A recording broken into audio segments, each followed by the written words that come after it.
Hello everyone, wishing you all a wonderful day. Today, I will tell the next part of the story about Jack and Tien. Please subscribe to the channel and turn on notifications to follow our next healing stories. The moment Tien steps out of a deserted alley and a sudden hand drags her violently into a car. The door slams shut, darkness swallowing every sound. A familiar, suffocating perfume tightens her chest. When the interior light flicks on, Tien freezes. Sitting across from her is Tui, her former mother-in-law. Gone is the composed woman she once knew. Her face is cold, her eyes filled with long-suppressed hatred. Tui speaks calmly, saying Tien ruined her family, that her existence is a mistake that must be erased. The car speeds through the rain, doors locked tight, Tien's hands bound as panic steals her breath. As the vehicle jolts along the rough road, she feels the rope around her wrists slowly loosen. Driven by instinct, Tien carefully frees herself, her heart pounding wildly. Suddenly, the car takes a sharp turn. In that brief moment of distraction, Tien throws the door open and jumps. Her body rolls violently down a slope, crashing into rocks and branches, pain exploding through her until she cannot even scream. When she regains consciousness, the rain has faded and the car is gone. Only dense forest and chilling darkness remain. Blood soaks her clothes. Her legs tremble uncontrollably. She calls out Jack's name, desperate, but only hollow echoes answer. Tien realizes she has escaped death by inches, only to be thrown into an even harsher battle.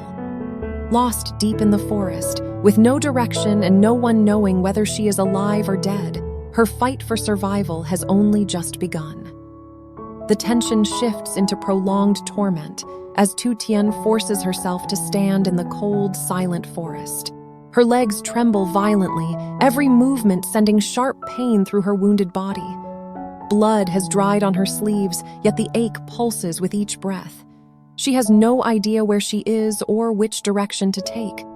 Dense trees surround her, darkness pressing in as damp cold seeps into her skin. Hunger begins to claw at her stomach, her throat burns with thirst, and dizziness clouds her mind. Tien tries to walk, dragging legs that feel no longer her own. Several times she nearly collapses, clinging to tree trunks just to stay upright. In moments of exhaustion, she wonders if stopping might be easier. But as the thought forms, Jack's image surfaces in her mind. His smile, his steady voice calling her name, becomes the only thing keeping her on her feet. Tien whispers Jack's name, as if he might somehow hear her. The sound fades into the forest, yet it gives her a fragile surge of strength. The sky darkens, the temperature dropping rapidly. Each step is no longer about hope, but pure survival instinct.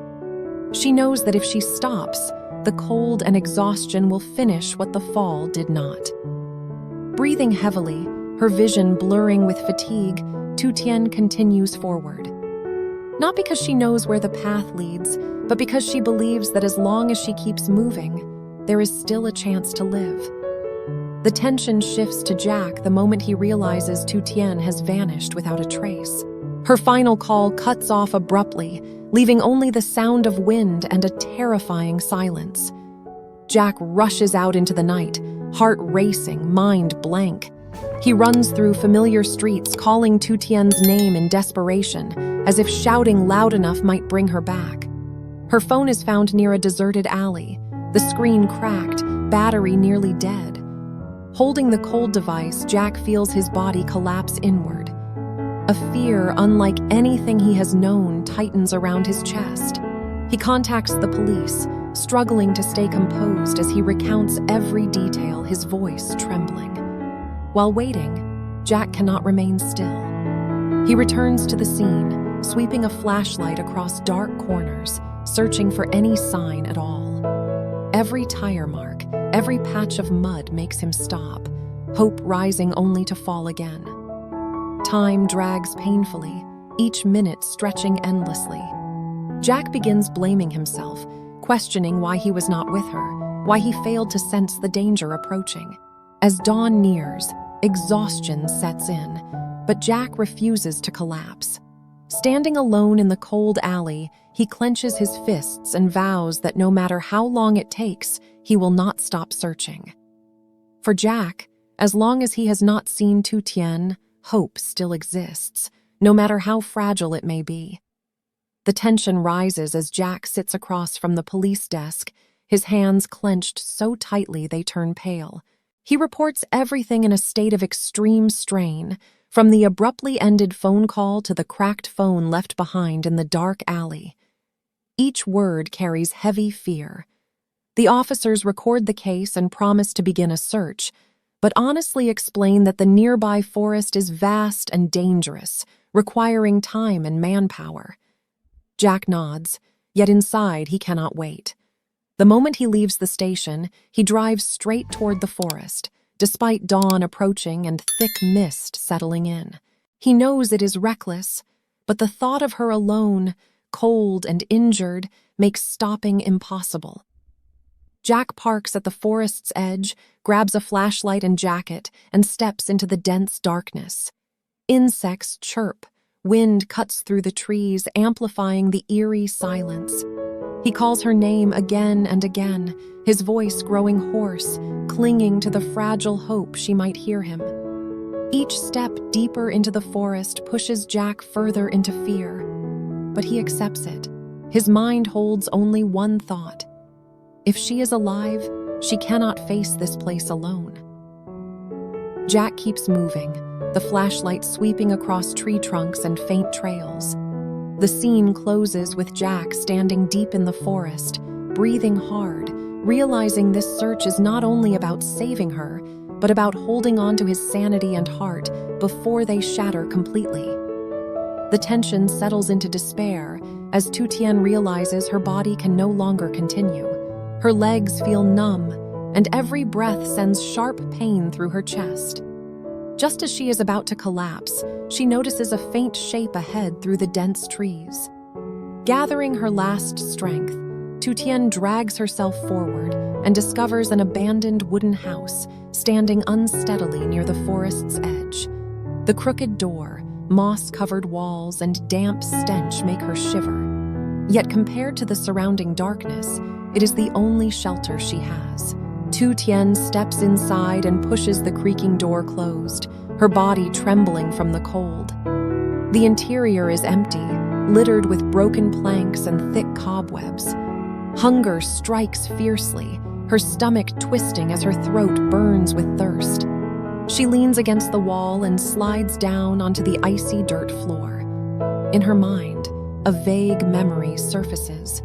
From this edge of the forest, the main road is still more than 10 kilometers away. The number weighs heavily on her chest. In her condition, she does not know if she will even have the strength to stand by morning. As darkness fills the abandoned house, fear creeps in. Every gust of wind and unfamiliar sound makes her flinch. Tien hugs herself tightly, silent tears falling. Not from weakness, but from the fear that this place might be where her journey ends. Surrounded by hunger, pain, and cold, all she can do is hope she stays conscious long enough to see the next dawn. The tension tightens through the winter night as the temperature drops rapidly, turning the abandoned house into a cold cage trapping Tien. The chill seeps through her rain-soaked clothes, cutting into her skin and sending uncontrollable shivers through her body. Exhaustion pushes back, waves of dizziness blurring her vision. Tien curls inward, hugging her frail shoulders, yet the cold refuses to relent.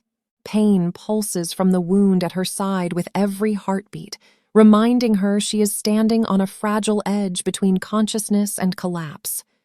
In the darkness, time distorts. She cannot tell how long has passed, only feeling each heavy second drag itself forward. Her greatest fear is not wild animals or the dark, but the possibility of never waking up in the morning. The thought sparks panic. She forces herself to stay alert, resisting the drowsiness creeping in like a dangerous invitation. To keep herself awake, she begins talking to herself, whispering Jack's name, recounting small memories as if he were sitting before her. Her voice is hoarse, but each word anchors her awareness. Outside, wind whistles through cracks in the walls, branches knocking together like unfamiliar footsteps. Tien keeps her eyes wide open in the darkness, heart racing with fear. She knows that if she lets herself sleep now, she may never open her eyes again. Summoning the last of her strength, she forces herself upright, biting her lip until she tastes blood to remain conscious. The winter night stretches endlessly, and every passing minute becomes a silent battle to stay alive. The tension shifts into a fragile state as Tien's body can no longer resist the pull of exhaustion. No matter how hard she tries to keep her eyes open, her eyelids grow heavy, her breathing uneven and shallow. The cold no longer feels sharp. Instead, numbness spreads through her limbs, far more dangerous than pain. Tien understands this clearly, yet her consciousness continues to slip away. She leans against the damp wall, her head tilting to the side, breaths thin as threads. Images begin to overlap in her mind, memories and imagination blurring together. The wind outside understands now that she must live, must return, not only for herself, but so as not to betray the love and determination Jack is holding onto in the darkness of the forest. The tension intensifies as Tien realizes that willpower alone is not enough. She must act if she wants to survive the freezing night. Pain racks her body, slowing every movement, yet she drags herself around the abandoned house, searching for any dry wood left behind. Her hands tremble from cold and exhaustion, and each time she bends to gather fuel, sharp pain shoots through the wound at her side. Tien clenches her teeth, reminding herself that this pain is still better than surrender. She collects scraps of wood, dry leaves, and old paper from the corners of the shack. When she tries to spark a flame with the soaked lighter left in her pocket, it fails again and again. With each failure, fear rises, but the image of Jack in her mind keeps her from stopping. Finally, a tiny spark flickers, weak but enough. Tien leans close, shielding it from the wind with her own body, blowing gently through trembling breaths. The fire slowly catches, its faint orange glow spreading through the dark, abandoned house. The first touch of warmth against her skin makes her break down in tears, not from pain, but from relief. She pulls herself closer to the fire, warming her numb hands, feeling life return bit by bit. That small flame does more than chase away the cold. It ignites a fragile belief that she can endure until morning. In the flickering light, Tien whispers once more that she will survive, no matter the cost, and return to Jack. The tension softens into quiet intensity as Jack steps into a small church near the edge of town. Silence fills the space, broken only by flickering candles and the familiar scent of old wood. Jack sits in the last pew, lowering his head, hands tightly clasped together. He does not ask for a grand miracle. He whispers only that Tien is still alive, still strong enough to wait for him. His broken prayers escape in heavy breaths, carrying all the fear and helplessness weighing on him. Leaving the church, Jack continues through the streets, posting missing person flyers on utility poles, notice boards, and closed shop doors. Tien's face on the white paper makes his chest ache every time he looks at it. Some people stop to ask questions, others quietly shake their heads. Jack persists, as if each flyer is a thin thread tying him to the fragile hope he refuses to release. As night falls, Jack returns to the empty house. He leaves most lights off, illuminating only enough to reveal the silent room. Sitting alone on the sofa, he stares into the space before him. The quiet now feels more terrifying than the forest itself. Jack thinks of Tien, of her possibly freezing, starving, and hurting somewhere unknown. The thought makes his hands clench, tears falling without sound. The scene closes with Jack sitting alone in the darkness, yet his eyes still hold a faint light of hope. Despite exhaustion, he tells himself that tomorrow he will search again, and he will continue until he no longer has the strength to stand. The tension rises quietly beside the small fire as Tien sits motionless, the orange glow reflecting on her hollowed face. The warmth is just enough to keep her conscious, but also enough to awaken buried memories. In the crackling of burning wood, Thu's image becomes sharper than ever. The cold stare inside the car, the steady voice speaking of erasing a person, all rush back like blades cutting into her mind. Tien clenches her fists, nails digging into her skin. The resentment she had suppressed through fear and exhaustion now surges powerfully. She realizes she is not merely the victim of a kidnapping, but the target of long-held hatred. The truth makes her heart tremble, yet no longer in weakness. Tien lifts her gaze to the fire, her eyes slowly changing. Fear still exists, but beneath it, a hardened resolve takes shape. She vows that if she survives this forest, she will no longer remain silent. She will confront Tui and make her answer for what she has done. The thought steadies her breathing, straightens her back despite the pain in her body. The fire before her is no longer just a source of warmth. It becomes a symbol of inner strength awakening. In the freezing depths of the forest, Tien is no longer fighting solely to survive. She is fighting to reclaim control over her life and to ensure that this suffering does not pass without meaning.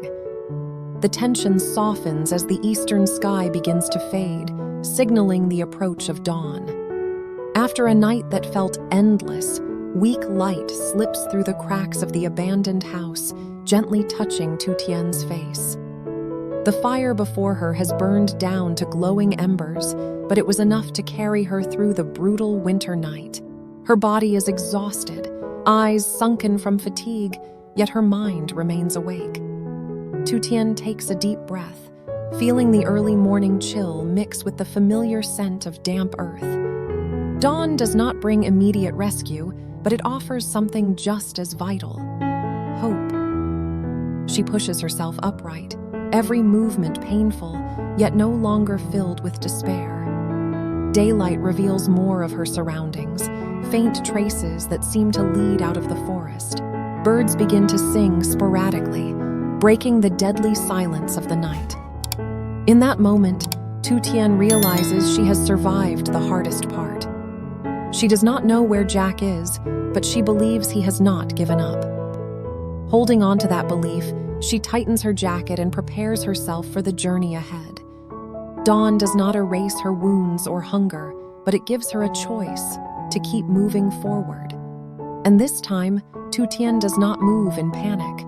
She moves with purpose, with a determination stronger than ever, trusting that every step toward the light brings her closer to life and the path home. The tension intensifies as Jack returns to the forest with the police at first light. Thick mist still blankets the area, obscuring visibility and turning every step into a challenge. Jack walks ahead, eyes strained as he scans tree trunks and dense undergrowth, afraid to miss even the smallest sign. The officers spread out in formation, calling Tu Diem's name loudly, hoping the sound will cut through the deep forest. Each call echoes briefly before dissolving into silence, tightening Jack's chest. He struggles to stay calm, but his trembling hands betray the storm of emotions inside. His mind fills with images of Tu Diem injured, starving, and freezing, fighting alone through the night. Every passing minute feels like torture. One officer spots faint traces of dried blood on leaves, and the group quickly gathers. Jack rushes forward, heart pounding as hope and fear collide. The trail leads deeper into the forest, where the terrain becomes steep and slippery. Jack follows without hesitation, stumbling more than once but refusing to slow down. He calls her name again and again, his voice hoarse yet relentless. The climax peaks when they discover weak footprints pressed into the damp soil, leading toward the forest's edge. It is the clearest proof yet that she is still alive. Jack's eyes light up for the first time after hours of despair. The search is no longer blind. It becomes a race against time, where every step forward may determine the survival of the person he loves most. The tension becomes suffocating as the search reaches the forest's edge, where light finally pierces through the dense canopy. Jack feels his Hello mọi người, so hôm nay là câu chuyện của Jack và Ly Tu Diem rời bỏ cuộc sống thành thị thoải mái sau khi nhận ra rằng thành công không thể lấp đầy được khoảng trống tâm hồn. Xúc động trước hình ảnh những đứa trẻ vùng cao nguyên hẻo lánh, thiếu đường học an toàn, họ lặng lẽ quyết định đến thăm một ngôi làng miền núi. Qua chuyến đi gian khổ, những lớp học ọp ẹp và những cuộc trò chuyện chân thành với dân làng và thầy cô giáo, họ được hiểu được rằng ước mơ của những đứa trẻ bị đe dọa không phải bởi thiếu ý chí mà bởi điều kiện khắc nghiệt. Thay vì chỉ viện trợ tạm thời, Jack và Tien cam kết cùng cộng đồng xây dựng một môi trường vững chắc bất chấp bão tố, khó khăn và kiệt sức. Cả làng đoàn kết xây dựng lại và kiên trì. Ngôi trường hoàn thành trở thành biểu tượng của niềm tin, sự kiên cường và hy vọng. Khi rời đi, Jack và Tuten nhận ra rằng họ không chỉ giúp đỡ mà còn tìm thấy sự chữa lành, mục đích sống và ý nghĩa sâu sắc hơn khi lắng nghe, sát cánh cùng người khác.